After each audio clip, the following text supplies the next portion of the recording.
Look, I'm a mechanic. Today we have a 2015 Audi Q7, and on this vehicle we're going to go over the process in which you would go through to be able to replace your window regulator motor.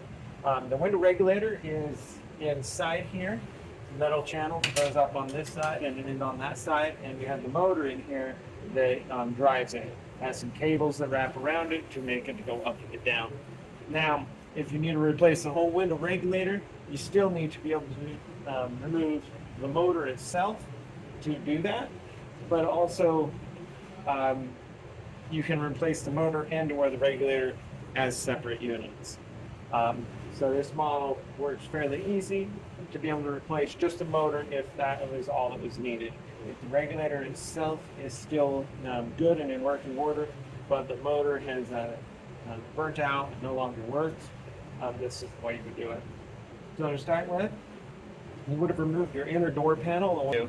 So, of course, with the door open, we have one T15 or 25, T25 screw that's right down here, and there's a little, there will most likely be a little cover over it. And you would pop that cover, then remove that screw. We also have a T25 down here at the bottom. It's like right here, so right straight down below the cup holder. Also the T25 we removed there. And once those removed, then we can come up here. This is where we have to be able to get a few covers off to gain access to the ones up here. So right here, there's a mirror button switch here, your blind spot. Mirror. We need to pop that out using your good non-marring tool. There. So we pop this out, and then you can just disconnect the electric here, squeeze that tab, pull that out, and that exposes a T25 that's right there. Needs to be removed. And then we have another T25 that's down under here. And so we got to take this little bit of trim molding off. So the best is to kind of work from the bottom, but we got to pull it out a little bit and then push it that way. And if we can get the back here out a little bit.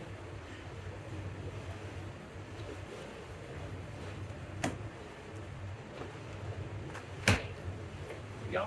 And now, with this kind of popped out, it gives us the space where we should be able to move it.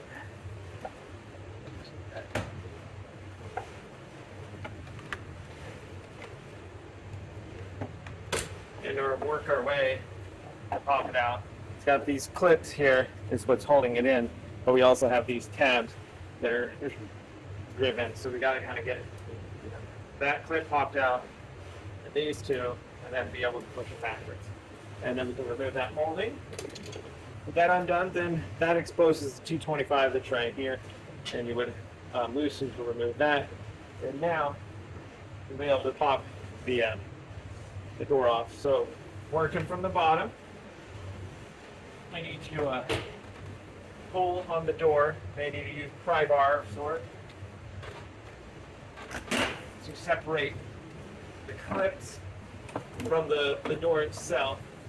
And then once you get those clips undone, then we'll be able to raise it up, unhook the electric cables behind it, and that way so raising it up and just kind of propping it up. And then when we get behind here, we have the cable that goes for your door latch.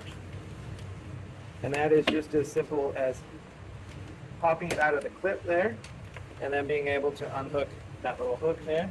And then we have one electric connection right over here that provides all the electrics to the thing. We're going to push the lock tab in, and then be able to pull that. And that way we unhook the electric from the door, and we're doing it from the it's a door module that and the door panel removed. Now we have access to the window regulator motor. We are going to want to support the window, whether if you have the window raised up a little bit, you want to support it so that it stays up. or also you may want to say just have the window lowered all the way down. Okay, so with that being said, then we have an electric connector on the back here to undo.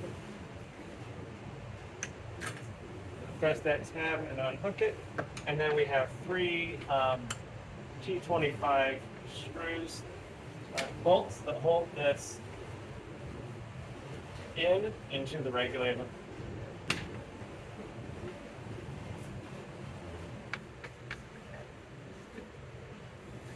All right, so with our three screws removed, this is where we can remove the window regulator.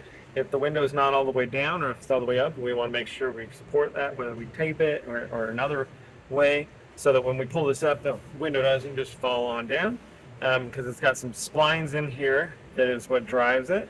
And so we want to just kind of rock this a little bit to be able to pull it out. There we go. And so that is the motor removed. We would also be checking, like, if the window is making noise but it's not going up or down, we want to check to make sure that these splines are not worn out on both sides, because that could be one of the causes, or it's the window regulator unit completely itself that would need to be replaced. But if everything is good there, but we have diagnosed that just that the motor is receiving power but it's not working and need to replace it, that's all you got to do is pop it off and then be able to put a new one on and line that up. You're going to line those splines up and get them in the line there, and then press that in. Put our the three screws back in, tighten them up. And then once you've put your three screws in, or vice versa, then you've got your electric connector that you need to put back in. And if all you were replacing was your window regulator motor, because that's what you've diagnosed needed to be replaced, then you would go ahead and put your interior door panel back on. Now we're ready to put it back on. So to start with, we'll need to bring the door up here, being able to hook up this cable, which is what you use to open up the door. And then this electric line we need to feed through there. And then we have one electrical connector to connect here that connects to the door switches, you name it, inside the door. So then we go ahead and do all that. And then we also have a screw that goes here, screw that goes here, and a screw that goes at the bottom. That is the T25, and to hold this all to the door. So now we just need to bring our door or inner door panel, bring it up here, get it up here into the weather stripping channel, push it down, and then be able to fix it to the door. In and hook it up, and then you got to bring it back so that it locks in there, stay into place where it's supposed to be. And we have this one the large electric connector that you put it in, and then close it to clamp it. And then the next one is this one here that comes out here that we need to just feed that wire and have it out. Now we've got everything where it needs to be. We bring this up into the weather channel stripping pump, and then be able to situate it down, and then work our way around.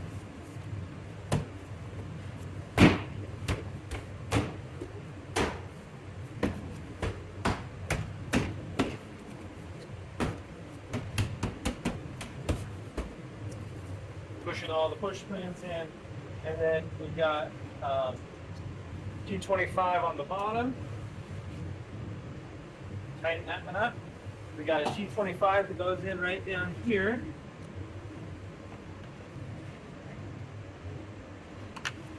All right, so we have that T25 in place. Now, we do have this silver T25, and that actually goes right back in here. It's kind of a hidden one that you have the molding piece that you need to get on.